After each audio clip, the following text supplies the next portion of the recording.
Makanya sampai kita mendapatkan dikatakan oleh Ibnu Umar, aku menangis karena mengingat satu dosaku, itu terkadang lebih aku cintai daripada aku berinfak dengan 1000 dinar.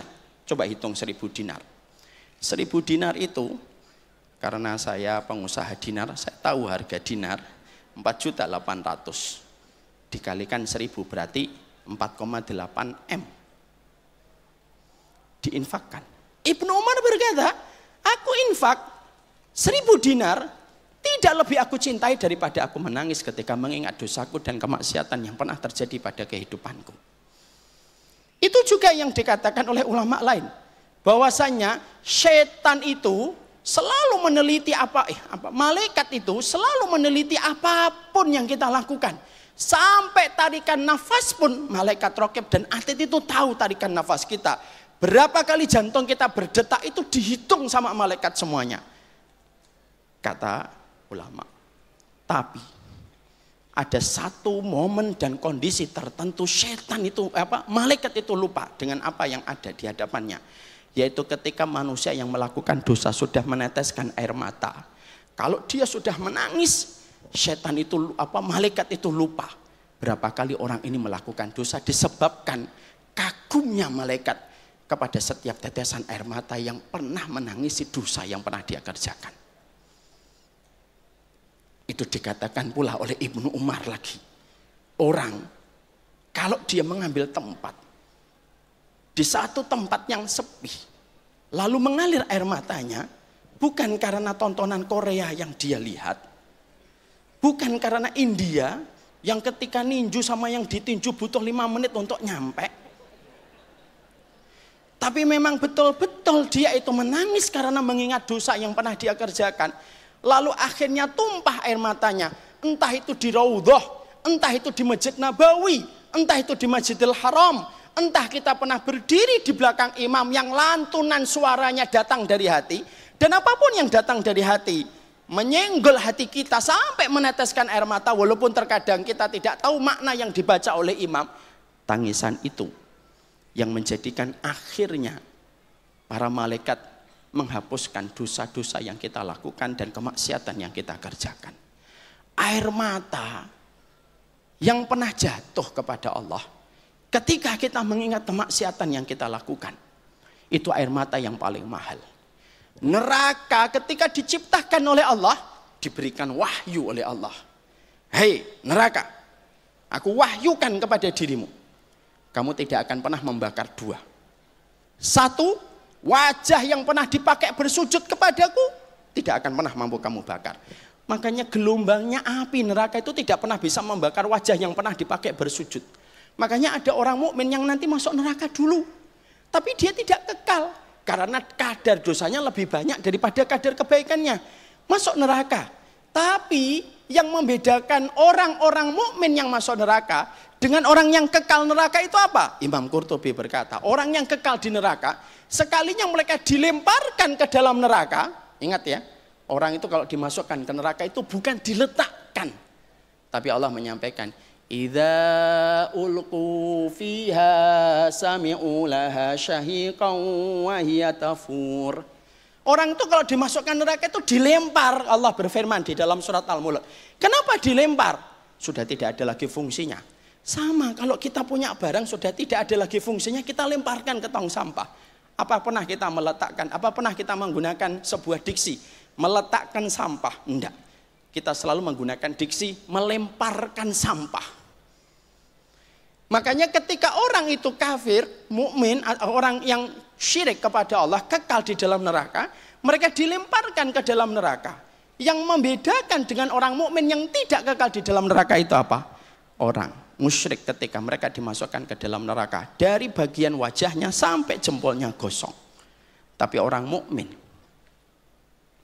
selama dia ada iman, walaupun kadar dosanya lebih banyak, ketika masuk neraka, Allah akan jadikan seluruh api neraka membakarnya. Seluruh api membakarnya, tapi wajahnya tidak akan pernah mampu dibakar oleh api neraka. Kenapa? Allah wahyukan semenjak Allah menciptakan neraka. Innallaha harrama 'alan nari an ta'kula min asari sujud. Allah tidak akan pernah Allah tidak pernah menjadikan neraka memiliki permit dan memiliki izin untuk membakar wajah yang pernah dipakai untuk bersujud. Makanya kalau sujud diperintahkan lama.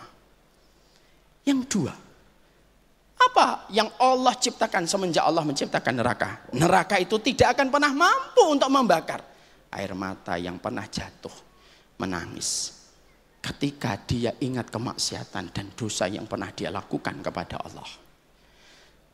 Ribuan galon, jutaan liter tidak akan pernah mampu memadamkan api neraka. Bapak dan Ibu, mari kita merenung sejenak.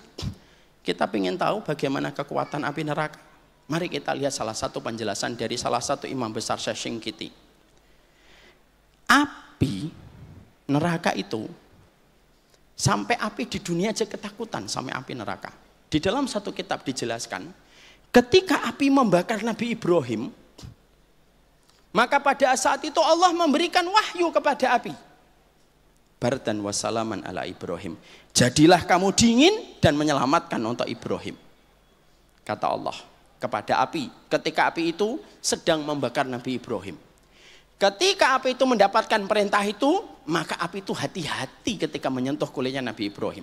Di situ Allah berfirman kembali, kalau sampai kamu melukai Ibrahim kulitnya, aku akan kembalikan kalian api di dunia, kembali ketemu induk kalian dengan api di neraka. Dalam beberapa riwayat dijelaskan, semenjak kejadian itu api di dunia pingsan. Dan dia tidak bisa memanaskan selama 3 hari. Karena ingat ancamannya Allah kepada mereka ketika mereka sempat membakar Nabi Ibrahim. Itu api di neraka. Makanya sedahsyat itu api di neraka, maka disampaikan oleh Rasulullah, dia tidak akan pernah mampu membakar mata yang pernah menetes ketika mengingat dosanya.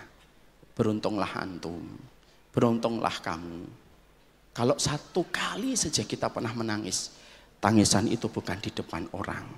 Tangisan itu bukan untuk dipublish. Tangisan itu bukan untuk disorot.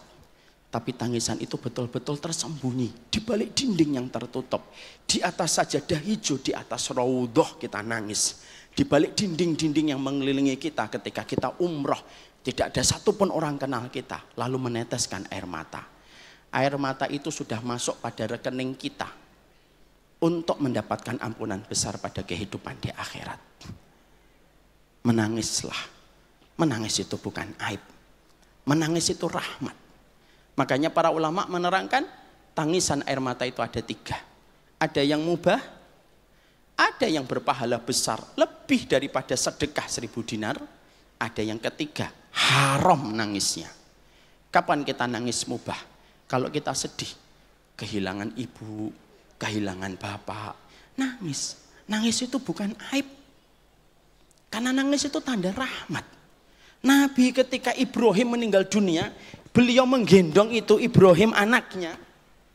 Dalam kondisi air matanya menangis, sampai salah satu sahabat Abdurrahman bin Auf itu berkata, "Mahadihi tumu ya Rasulullah." Ini air mata apa ya Rasulullah? Perhatikan jawaban indah dari baginda Nabi. Innal uyuna tadma wal quluba tahzan wala nardha illa biqada'i rabbina. Mata itu punya hak meneteskan airnya. Hati punya hak terjatuh dalam sedihnya. Tapi jiwa kami tetap ridho kepada keputusan Allah. Nangis ingat bapak, tidak apa-apa. Kalau ada yang mengatakan dosa, nanti orang tuanya disiksa. Enggak. Yang disiksa itu ketika kita meraung-raung, nangis sampai gulung-gulung masuk ke selokan. Tidak boleh. Itu namanya haram. Tapi menangisnya kita, ya Allah. Ramadan ini terasa berbeda. Tidak ada lagi ibu yang memasakkan aku opor. Tidak ada ibu yang memasakkan aku bakwan. Netes air mata, mubah. Semoga air mata itu mempertemukan dengan orang terkasih dari keluarga kita. Yang kedua, air mata sunnah. Air mata yang jatuh karena mengingat dosa kita. Ustadz, hati saya itu kan keras. Susah nangis, paksa nangis. Masih susah nangis, minta sama Allah, ya Allah lembutkan hatiku untuk nangis. Karena apa? Karena terkadang tangisan itu disebabkan karena Allah belum mengizinkan. Minta sama pemilik air mata untuk memberikan aliran air mata kepada kita. Saya kemarin pas umroh ada kisah agak lucu. Ada jamaah kami datang kepada kami lalu berkata, Ustadz, selama saya umroh tidak bisa nangis Ustadz. Melihat Mekah tidak nangis, Madinah tidak nangis, Raudhah tidak nangis. Melihat Ka'bah juga nggak nangis. Padahal Ustadz sama orang yang lainnya pada nangis. Saya kok nggak nangis ya Ustadz? Saya lalu ngomong pelan-pelan sama beliau. Malah nangis beliau. Itu nangis saya bilang gitu. Iya ya Ustadz, kok nangis ya saya? Kadang-kadang tangisan itu memang butuh momen. Tapi yang paling terbaik dari momen kita menangis, minta izin sama pemilik air mata. Alirkan mataku ya Allah. Supaya setidaknya aku tenang sebelum mati aku pernah menangisi dosaku. Satu tetesan dosanya bapak dan ibu atas satu dosa yang pernah dilakukan atau banyak dosa yang pernah dikerjakan. Itu membuat kita tenang. Karena air mata itu akan diharamkan disentuh oleh api neraka. Yang ketiga, ada air mata yang makruh. Ada air mata yang haram. Air mata ketika kita meratap mayit. Sampai kita memukul-mukul dada kita, memukul-mukul pipi kita. Karena kita tidak menerima takdir. Itulah yang diharamkan oleh Allah. Menangislah. Karena perkara yang membuat malaikat kebingungan untuk menghitung dosa kita. Ketika manusia yang dihitung dosanya menangis. Menangislah. Karena sesungguhnya malaikat raqib yang detail sampai setiap tarikan nafas kita dihitung sama malaikat raqib dan atid. Mereka bingung ketika mereka melihat orang yang melakukan dosa dan maksiat itu tersedih dan jatuh air matanya. Karena air mata dan surga itu begitu dekat. Air mata dengan neraka itu begitu jauh. Semoga kita memang pelaku dosa. Tapi semoga kita diberikan kelembutan hati untuk senantiasa dimudahkan meneteskan air mata. Air mata yang paling indah. Maaf sekali. Air mata yang paling indah bukan yang menetes di depan orang banyak. Air mata yang paling indah adalah dzakarallah khalian fafadat ainahu. Rasulullah mengatakan air mata yang paling indah itu apa? Ketika seseorang laki-laki dan perempuan mengingat Allah dan dosanya sendirian, maka disitulah satu persatu air matanya jatuh. Dulu para sahabat, saya tutup dengan kisah nyata. Ada seorang sahabat, saking seringnya menangis, maka sampai membekas itu di pipi. Dan setiap beliau menangis ditutupin, maka sebanyak telapak tangan nutupin mukanya yang nangis, tapi telapak tangannya nggak cukup untuk menutupi bagaimana jenggotnya yang basah. Ketika dia menangis, saya nggak bisa membayangkan. Jenggotnya sahabat, kalau nangis itu jenggotnya sahabat itu sepanjang apa dan selebat apa, kok sampai basah. Dan kita juga sangat kaget gitu. Ada seorang sahabat saking seringnya nangis tapi disembunyikan. Sampai ada bekas itu di bawah matanya, aliran air mata. Siapa sahabat? Yang ketika dibicarakan perawakannya tinggi, rambutnya agak ikal. Kulitnya agak sawo matang. Tapi memiliki garis hitam. Garis hitamnya di bawah mata sampai dagu ada 2. Siapa sahabat itu? Sa'ad bin Abi Waqqas? Bukan. Salman Al-Farisi? Bukan. Itu adalah Umar bin Khattab radhiyallahu anhu. Saking banyaknya nangis, tapi nggak ada sahabat yang tahu. Mereka baru tahu kalau sahabat Umar itu banyak nangis dari bekas goresan hitam di pipinya Umar bin Khattab. Kita ini biasanya pipi kita menghitam karena jerawat batu yang tidak sembuh-sembuh. Dan itulah Umar bin Khattab radhiyallahu anhu. Semoga kita bisa meneladani apa yang dilakukan oleh beliau. Semoga kita memiliki rasa takut kepada Allah Subhanahu wa taala.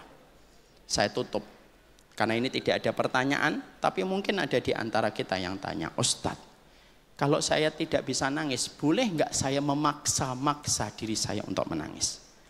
Memaksa untuk Allah itu berpahala. Silahkan nangis, ya Allah nangis. Ingat peristiwa-peristiwa yang membuat nangis. Ingat aja, dia mencoba nangis, ya Allah nangis. Mencoba menangis, memaksa menangis. Itu perbuatan mulia. Tapi saya minta supaya ketika mencoba memaksa nangis, jangan di pinggir jalan.